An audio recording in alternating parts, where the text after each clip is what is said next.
ya. Iya.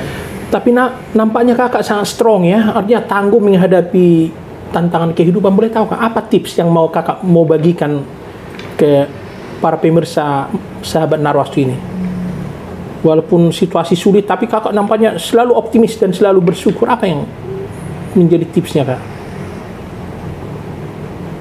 Yang menjadi tips tentu mengingat-ingat firman Tuhan itu, apa yang kita baca, kita ingat bahwa janji Tuhan itu tetap bagi kita.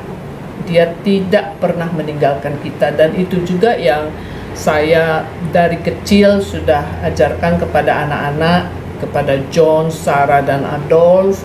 Waktu mereka masih kecil, itu saya sudah bilang, kalian kalau ada nanti di suatu tempat kalian susah atau kalian bagaimana perlu pertolongan, sedangkan papa mama tidak ada di dekat kamu hanya tinggal panggil Tuhan Yesus saja, seperti itu.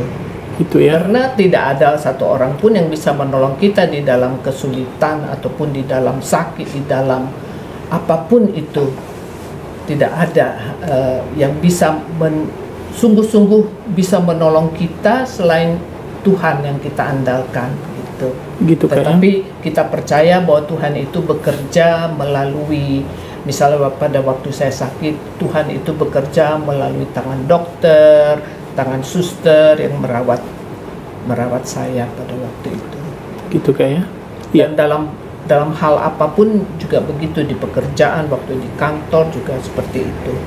Saya percaya setiap ada pergumulan, ya pasti kita mungkin terseok-seok dalam segala hal ya, mau baik di kantor, di rumah, maupun dimanapun kita berada, di dalam pelayanan pun kan kita suka merasa seperti itu kan, selalu ada pergumulan, tapi kita percaya bahwa semuanya akan baik-baik saja karena Tuhan menolong. Iya. Kemudian Bang Hardy begini, abang dan kakak sudah menjalani rumah tangga 38 tahun ya, perjalanannya cukup panjang.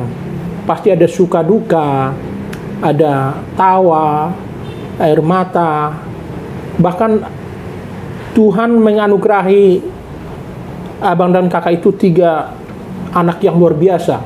Pernah kuliah di Inggris, di Prancis, bahkan pernah belajar hanya untuk membola ke Italia, Bang ya? Iya, bagaimana sebenarnya abang membina keluarga, terutama untuk mendidik anak-anak ketika mereka di luar negeri begitu? Sebenarnya kita cuma berserah pada Tuhan aja ya, karena memang itu cita-cita mereka masing-masing sebenarnya. Dan kalau secara logika kan mana mungkin lah kita bisa mengirim mereka. Itu hampir bersamaan itu waktunya itu mereka ke luar negeri itu hampir bersamaan tahun 2013, 14 gitu. Bahkan Sarah sampai berapa tahun kan, Sarah itu baru kembali ke Jakarta itu baru tahun 2018 akhir. Dia 7 tahun lah 7 tahun Paris. Di Prancis kan luar biasa kan. Bagaimana kita bisa apalah ya, itu walaupun dia di sana masih juga kerja kan pasti uangnya nggak cukup kan sebenarnya untuk menutupi kebutuhan. Di Prancis itu kan hidup sangat mahal. John juga di Inggris kan juga mahal, sekolah di Cambridge lagi kan, tapi Tuhan itu luar biasa, semua cita-cita mereka itu memang dipenuhi gitu ya. Misalnya kayak Adolf, gimana dia bisa main bola 1 tahun sedangkan dia kuliah di UPH. UPH itu hanya boleh 2 semester aja cuti. Pas kan, cuman 2 semester itu dia memang cuti. Dan bagaimana lah terganggunya dia sekolah sambil kuliah, apalagi kuliah kan akuntansi, kan nggak gampang sebenarnya kan, sambil main bola. Ternyata dia juga bisa menyelesaikan studinya nggak terlambat banget gitu ya, masih tetap juga. Dan dulu kita kan ragu mana dia, karena dia sambil kan main bola terus kuliah akuntansi. Kita pikir orang-orang kadang-kadang nggak enteng sama dia kan, dikira ini apa, ini karena anak bosnya ini. Jadi dia sempat juga dulu bekerja di kantor saya dulu pertama gitu, magang kan.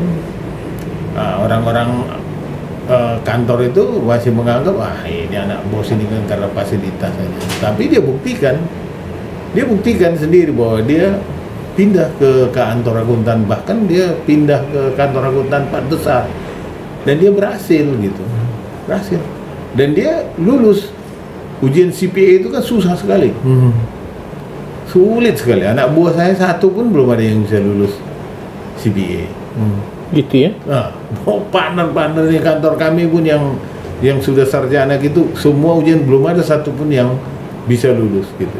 Gitu ya? Ternyata dia bisa. Gitu. Ya. Tuhan kasih karunia, bagaimana dia caranya bisa menyelesaikan itu kan? Ya. Nah, karena dia olahragawan, ya disiplinnya tinggi. Ya. Untuk belajar itu disiplin tinggi, dia betul-betul belajar gitu dan berhasil. Gitu ya. Tapi itu saya pikir tidak lepas dari karunia Tuhan ya, karena Tuhan memberikan apalah ya, dan saya percaya kalau kita itu orang-orang yang rajin tetap yakin dan melayani Tuhan, Ya. kita pasti dicukupkan gitu. Gitu Pasti ya? apa yang kita perlukan itu dicukupkan. Ya cukup lah, bukan untuk ini ya, Bukan berlebih-lebihan. berlebih-lebih. Kita kan juga tidak berharap lah kita kaya raya, tapi kita cukup lah bisa menikmati ya kan. Karena kita juga tetap juga beraktivitas kan, walaupun pandemi kan tetap kita kan tetap Ya. kewajiban kita gitu ya. Misalnya iuran bulanan kita tetap ya kita harus penuhi gitu, dan itu memang Tuhan memang mengajarkan bahwa dalam masa sulit pun iuran kami tetap kami bayar sesuai dengan komitmen kami gitu.